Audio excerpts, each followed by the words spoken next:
Welcome to another episode of Show and Tell Books. I am Chantel, And I'm Amber. and today we are going to be talking about Rick Riordan's The Lightning Thief.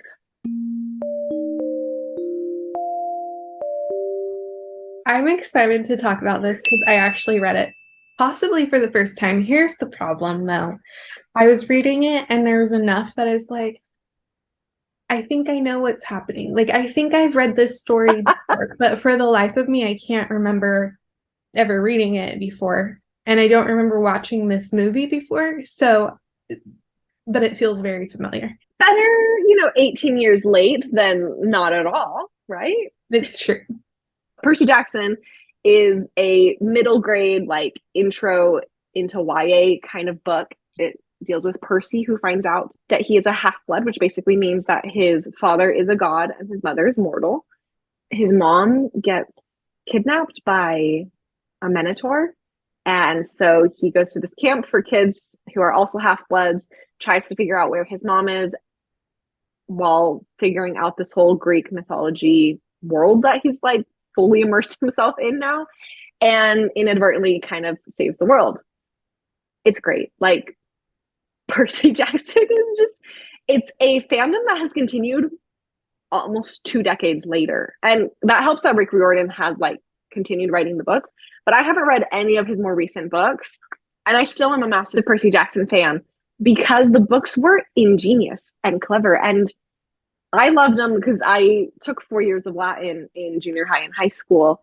And so the myths that I was studying in school were being brought to life in a whole other way. So it was just fun to be like, oh, this is actually like the history behind it, and this is what might happen. And being able to pull in like the school side of it with like fandom side of it. And everyone loved Percy Jackson back in the day. And I mean, they still do. It's still huge. But it just is clever in a way different to Harry Potter, I think. You're talking about two fandoms that center on 12-year-old boys. And to think about how these authors created worlds that appealed not only to that subset of the population as a middle grade boy would, but to girls and parents. And they've both withstood time and still are very talked about. So as an adult reading Percy Jackson, possibly for the first time, I wasn't annoyed that I was reading a book from a 12-year-old's perspective. And sometimes you can be. Sometimes the way the story is developed as an adult reader, you're like, oh, I know what's going to happen on the next page, or I know where this is going because it's written for a younger audience. But I feel like Rick Riordan did an excellent job of keeping it accessible for that younger audience while still keeping older readers engaged. That's a very valid point because you didn't have that like nostalgia to kind of smooth over the unevenness that sometimes come with like a middle grade or intro to YA novel. You just had that like novel. And so the fact that it still was good, I think you gave it 3 stars, right? Yeah. The fact that you gave it like 3 stars as an adult reading it shows the quality of writing that Rick Riordan did and the magic that he wove within his plot. The book aged well, and that was something else I appreciated about his writing is even though it was written almost 20 years ago, it didn't feel outdated. If you think about it, Percy Jackson was kind of the first book to bring to light it's basically a fairy tale retelling without being a fairy tale, right? Because they're Greek myths, so way prior to the fairy tales, right? So because we have Percy Jackson and the Lightning Thief and that series, or the 3 sub-series that he wrote and then the ones that are current, we have like the Lunar Chronicles by Marissa Meyer, which is a fairy tale retelling. We have Circe. We have the Song of Achilles, right? The whole subgroup of mythology being retold was really in thanks to Rick Riordan and the Percy Jackson series. Because if we hadn't had that, I don't know if those books would exist, because Rick Riordan showed that you can take stuff that is old and that, quite frankly, unless you studied Latin, most people didn't know the stories of Achilles or Hercules or Medusa, right? Or all of these like heroes that existed they didn't know, but because he popularized it, people suddenly were like talking to me in middle school about Medusa. And I was like, oh yeah, here's the actual story of it. So I was the nerd of the group, but it was fun because he popularized being a nerd. On that train of thought, as I was reading it, I really did think, I haven't read this series, but I've seen it all over TikTok. And as I was reading Percy Jackson this weekend, I was reminded that Neon Gods, the series, probably would not exist without a bunch of kids reading Percy Jackson and being huge fans, because I feel like Neon Gods, my very limited knowledge of it, is inspired by like modernizing the Greek god stories. It's not a series I read. It's not a series I'm going to read. It's new. Interesting. But I think it was probably inspired by the love people have for Percy Jackson and the Mount Olympus stories. The other thing I thought was interesting, and I don't know if timeline-wise it lines up, but this was kind of my thought process, is Harry Potter and Percy Jackson were kind of released at about the same time, right? And that's when you start seeing people be like, oh, I'm a Hufflepuff, or I'm a Gryffindor. With Percy Jackson, it's, oh, I would be the offspring of this god, right? And then you get like the Divergent series where people relate to one of the factions in Divergent, or some of the other series that have that kind of sorting element, I would refer to it as.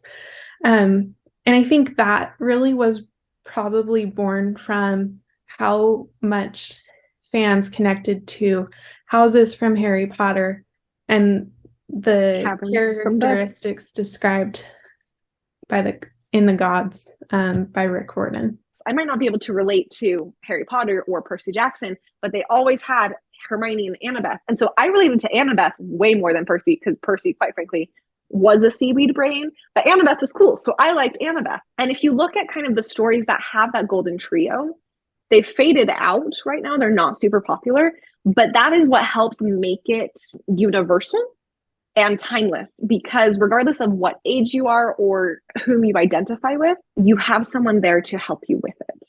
I don't think I can devour the whole series one right after the other. I think it's because of how pervasive it is in our culture, meaning there have been screen adaptations of it that I have seen. Like, I remember when my husband and I were dating, we went to drive-in movie theater, and I'm pretty sure the second movie was one of the movies screened. So I know that I've seen it. I don't remember it super well. I can't tell you what the plot of the movie was. But I think that's part of the hiccup for me, is sometimes when we see movies before we read the books, we're less interested in the book, right? And I think because I've seen so much about the Percy Jackson series all over social media, and I have seen some of the movies, there's a bit of me that's like, well, is it going to live up to the hype? Is it really that good? But I'm also just a little too overwhelmed to be able to connect with the story as if I was reading it truly for the first time when it was coming out. I think that changes the reading experience. I think it does too, because you know, like, the ending. Okay, which brings me, now that you've read the book, tell me your thoughts on the movie. So it's so funny, because I think my husband was just watching me finish reading the book yesterday. And as soon as I finished, he turned on the movie. Like, no joke. He's like, did you finish the book? Levi. And I was like, yes. And then, okay. And sat my toddler on the couch and we started watching it. If you take them as two separate things, they're great. Meaning, thank you. If you take the book on its own, it's awesome. It tells a good story. If you take the movie and watch it without any context or relation to the book, it's a good movie. When you try to put them together and say, oh, this movie is based off of this book, no, it's not. Thank you, Christopher Columbus. Which is an interesting thing to point out, because the director for the first two Harry Potter movies, Chris Columbus. The director for the first Percy Jackson movie, Chris Columbus. That man has never read a book before he directed the movie for it. I promise you, because there is so much that's different. And I could go on a rant about how different this movie is from the book, because it's basically the character names are the same, and someone The stole barest the lightning bones of the plot, barest bones of the plot are roughly the Yeah. same. Yeah. I remember when the movie came out and the uproar that the fans brought because Annabeth's hair is not blonde. So then in movie 2, they made her hair blonde. But the movie and the book still have that whole disconnect, and everyone was just like, what? So that's why there's only 2 movies. Why we all have super high hopes for the Disney Plus adaptation, which I think is coming out next year. Also because Rick Riordan is helping with that development, and they've already like cast the characters and they actually look the age that they're supposed to be, as opposed to Logan Lerman, I think, was like 18 in his. Like, yeah. I think it took me maybe 30 minutes, and then I was like, I'm not going to compare them anymore. I'm just going to totally disconnect so that I can enjoy the cinematic experience without continually thinking, wow, like. I actually really appreciate that you did that, because Percy Jackson, I think, is a fantastic movie. And Percy Jackson is obviously a fantastic book. As a book to movie adaptation, it's utter trash. But that is my unpopular opinion. I really like the movies. We watch them in my family frequently. What I did think was an okay change was the quest that not the golden trio, but the trio had to go on in the movie to get the pearls, and like that explanation for why they encountered Auntie M's garden emporium and the Lotus Casino and Hotel. Like, I thought that was a good way to develop the story more, and it was plausible because they aged the characters up, right, instead of having 12-year-olds on a bus and then breaks down and explodes, and then, oh, we just found Medusa's lair. Yeah. Yeah. It was kind of, and I think this was my biggest complaint about the book, is it was kind of crazy to think, oh, 3 12-year-olds can travel cross country and just randomly happen upon all these monsters. It helps kind of tell the story of the world that Rick Riordan has created, where monsters are among us and we just are oblivious to them, like the element of the mist. And you have to open your eyes to actually see things as they are. You're giving me a weird look.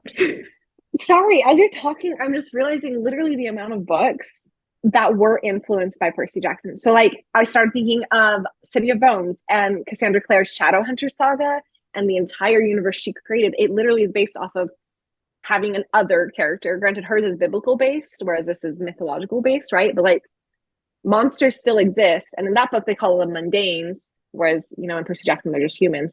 But the mist is what covers them, right? Or then I started thinking, I just finished the Deadly Education series by Naomi Novik, which is basically Maze Runner meets Harry Potter in a school. It was spectacular. I highly recommend that series. But it's also like, humans live in the same world as the magicians, and they're hunted by monsters, just like in Percy Jackson, except a mist also is what kind of protects them and shrouds them from that other world. So I just am sitting here thinking, like, Harry Potter didn't bring in the mist element. It was the lightning thief and Percy Jackson, and the way to kind of explain why humans, or to make it realistic and make us realize why we didn't see monsters in our everyday life, because he made it plausible. And anyway, that's why I was making that face, is just realizing the level of ingenuity that Rick Riordan had. That is what being an author is, and that's what creating a universe does, is how many offshoots do we have because of the genius of Rick Riordan and Percy Jackson. One of the things that I really appreciated about his storytelling too was kind of tying into that mist, is pointing out we blind ourselves to things by being so consumed with computers or books or phones. So I felt like in the subtle ways that he pointed that out through Percy's inner monologue, it's a good reminder for us as adults when we read that story to think about What am I missing? Because I can't take a few minutes away from my laptop while I'm on a train or something like that, you know? And I love when an author can actually get you to be introspective without doing it heavy-handedly. It's a talent to do that. And I think he did well. And you can tell the story was born from telling stories to his children. It's very accessible for children. It's very action-filled. Every chapter, there is kind of a climax of action. There's what comes next, which could be kind of tiring. I felt like as an adult reading it, I'm like, okay, settle down. We don't need something to be happening every chapter that's so intense. But then I reminded myself, well, this is a middle grade novel. If you want children to keep reading, they need to be invested. It needs to be action-packed. It needs to be engaging. And I think that's one of the reasons the nostalgia factor is so high for people who read it when it first came out, is because I can easily see how it instilled a love of reading. He popularized, again, being a nerd, he showed what you can do with research. And he brought about an immediate sort of connection with completely random strangers. And that is what I love about reading, but especially when you have like a fandom attached with a series as prevalent as Percy Jackson's. So it's just cool because even though this book is almost 20 years old, it exists nowadays. I kind of miss that our literature doesn't include that element more, because it is nice to build those connections through what we enjoy and what we relate to. There's a certain magic that gets brought about when you can present a book to the world and then everyone has their own home within that book or that faction or that group, and just it makes your book more universal and it makes it timeless. I haven't read Fourth Wing yet, but some people have related it to similar storytelling of these fantasy novels from the early 2000s, and they're gaining popularity again. So I think we have entered into this fantasy becoming very popular again. It just has a larger element of romance attached to it, or true crime attached to it. And I think that's the interesting adaptations coming from the stories inspired by Rick Riordan's universe and J.K. Rowling's universe. So in the comment section, tell me why I should read the next book in the Percy Jackson series. Let me know if it's worth getting truly invested and reading all of Rick Riordan's books. I need a little bit of encouragement. Remember to like and subscribe and let us know what we should read next. Thanks for joining us. See you guys next time. Bye.